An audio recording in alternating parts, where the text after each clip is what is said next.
भाई ये सब जानते हैं। पिछली बार भाजपा ने जब नारा दिया था कि न गुंडागर्दी न भ्रष्टाचार, अब की बार भाजपा सरकार, जनता उस समय समाजवादी पार्टी के समझ में नहीं आता है कि अपराधी कौन है और सपा का कार्यकर्ता कौन है। वो इतना घालमेल है, तो उनके गुर्गों से, दलालों से, अपराधियों से जनता त्रस्त थी, उससे छुटकारा पाया था। और जब 5 साल के भारतीय जनता पार्टी और योगी सरकार में जो सुशासन मिला है, जहां थानों को सरकार ने चलाया है, किसी पार्टी के कार्यकर्ता ने नहीं चलाया है, कानून व्यवस्था अच्छी रही है, इतनी अच्छी रही है कि मुख्तार अंसारी और अतीक के आतंक से उत्तर प्रदेश को मुक्ति मिली है। आज कोई किसी का ज़मीन, मकान, दुकान कब्जा नहीं कर सकता। बेटियां रात के 12 बजे अपनी सहेली की शादी अटेंड करके अपनी स्कूटी से घर जा रही हैं। 18 घंटे 20 घंटे बिजली आ रही है, जहाँ 4 घंटे बिजली आती थी। 5 लाख से अधिक नौजवानों को रोजगार मिला है। हर तरफ उत्तर प्रदेश औद्योगिक क्षेत्र में आगे बढ़ रहा है। केंद्र सरकार की 48 योजनाओं में नंबर 1 पर है। तो स्वाभाविक है कि कोई भी अब पलट करके अंधकार में उत्तर प्रदेश नहीं बनाना चाहता, इसलिए सपा बसपा के हाथ में कोई यूपी को सौंपना नहीं चाहता। विधानसभा 305 में मंत्री जी आपका बहुत बहुत स्वागत है। और आपका चुनावी माहौल यहाँ पर इटवा में 305 में क्या चल रहा है सर, बताइए। बहुत अच्छा है। पिछली बार जिस तरह से चुनाव जीते थे, उससे ज़्यादा शानदार विजय इस बार होगी। पिछली बार तो वोटर बोल नहीं रहा था, चुप था, लेकिन इस बार भारतीय जनता पार्टी का जो मतदाता है वो मुखर है।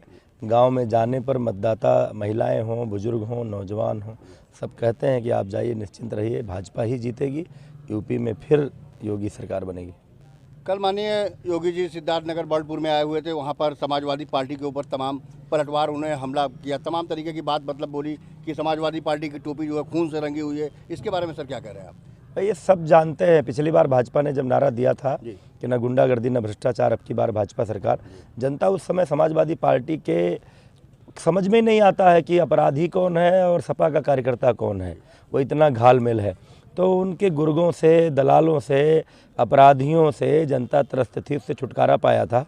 और जब 5 साल के भारतीय जनता पार्टी और योगी सरकार में जो सुशासन मिला है, जहां थानों को सरकार ने चलाया है, किसी पार्टी के कार्यकर्ता ने नहीं चलाया है, कानून व्यवस्था अच्छी रही है, इतनी अच्छी रही है कि मुख्तार अंसारी और अतीक के आतंक से उत्तर प्रदेश को मुक्ति मिली है। आज कोई किसी का ज़मीन, मकान, दुकान कब्जा नहीं कर सकता। बेटियां रात के 12 बजे अपनी सहेली की शादी अटेंड करके अपनी स्कूटी से घर जा रही हैं। 18 घंटे 20 घंटे बिजली आ रही है, जहाँ 4 घंटे बिजली आती थी।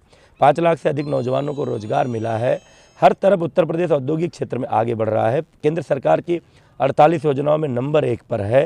तो स्वाभाविक है कि कोई भी अब पलट करके अंधकार में उत्तर प्रदेश नहीं बनाना चाहता, इसलिए सपा बसपा के हाथ में कोई यूपी को सौंपना नहीं चाहता। जैसा कि इटवा विधानसभा में आप इसके पहले मंत्री रह चुके हैं सर, इसमें तमाम काम छूट गए होंगे। अगर आप फिर से विधायक हो रहे हैं तो यहाँ इटवा में विकास का कार्य कैसा रहेगा सर?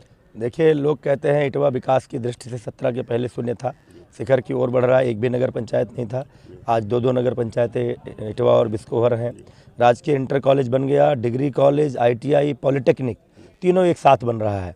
मतलब एक किसी विधानसभा में जितने शैक्षणिक संस्थान होने चाहिए वो सारे के सारे बन रहे हैं। ज़िले का एक ब्लॉक हमारी विधानसभा का खुनियाव था, जहाँ पशु अस्पताल नहीं था, वो बन गया। 4 प्रोजेक्ट ऐसे हैं जो हमारे प्रक्रिया में हैं, उनको पूरा करना है इस कार्यकाल में। एक हमारा मिनी स्टेडियम, जो उत्तर प्रदेश सरकार ने अपनी स्वीकृति देकर भारत सरकार को प्रस्ताव भेज दिया है, वहाँ से धन आवंटन होना है। फायर स्टेशन आज तक नहीं था, स्वीकृति मिल गई है, धन अवमुक्त होना है, आचार संहिता के कारण नहीं हो पाया। बस स्टेशन की स्वीकृति हो चुकी थी, लेकिन हम मार्केट के आसपास ज़मीन नहीं दे पाए, इस नाते नहीं हो पाया, वो भी मामला हल होने वाला है। और एक 12 एकड़ ज़मीन हमने दे रखी है नेशनल स्किल सेंटर के लिए, जो युवाओं के रोजगार परक पाठ्यक्रम देगा, एक तरह का वो मिनी IIT का काम करेगा।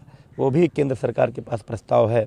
अगले कार्यकाल में ये 4 ऐसे प्रोजेक्ट हैं जिनको पूरा करने का प्रयास करें। जैसे कई जगह देखिए रोड पे सर एक्सीडेंट तमाम हो रहे हैं, कई जगह गौशाला नहीं बनी है, तो उसके बारे में सर क्या करेंगे? जैसे तमाम लोग मर रहे हैं, रोडों पे एक्सीडेंट हो रहा है, सांड और गाय से तमाम लोग, इसके बारे में सर अगर बन जाती है सरकार भारतीय जनता पार्टी की तो क्या? ये तो एक भी कोई ऐसी एक्सीडेंटल डेथ की सूचना विधानसभा में नहीं है। देखिए, चूँकि भाजपा सरकार ने गोकशी रोकी, गोहत्या बंद किया। पिछले चुनाव में 42 लाख लोगों ने पर्चियां लिख के हमारे बॉक्स में डाला था कि उत्तर प्रदेश में गोहत्या हो रही है, उसको रोकना चाहिए। सरकार ने रोका, 24 घंटे में अवैध बूचड़खाने बंद किए।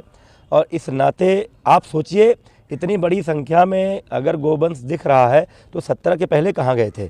इसका मतलब बड़े पैमाने पर गोहत्या हो रही थी। और पहली बार ऐसा बुजुर्ग माँ बाप का कोई पालन पोषण नहीं करता है, सरकार बुजुर्ग गोवंश का पालन पोषण कर रही है।